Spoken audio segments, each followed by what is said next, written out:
Jason, Mr. Kenglet, magandang umaga po. Hello.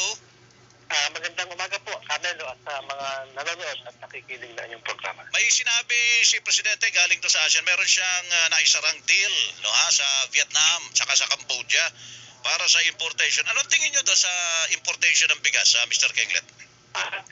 Yun nga po ang ating medyo pinagtataka dahil ang issue natin ngayon ay yung mataas na presyo ng bigas. Pero wala naman po nagsasabi na meron tayong kakulangan o may shortage.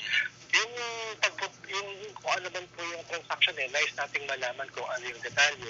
Pero unang-una, kakatingin lang natin sa mga presyo sa Vietnam at Cambodia. Opo. Nasa $700 dollars per metric ton, ang Vietnam nasa 630 per metric ton. Ibig sabihin, mataas po yung presyo kung yan ay ipipisa natin, nasa 52-55 pesos per kilo.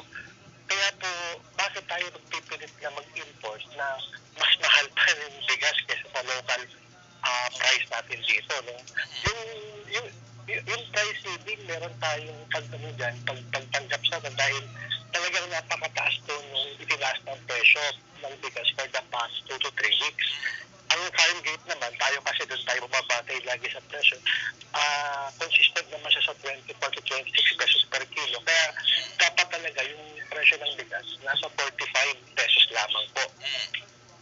Ayun. So, ganun lang dapat. So, kahit mag-import tayo, hindi makakatulong yun para magpababa ng presyo dito.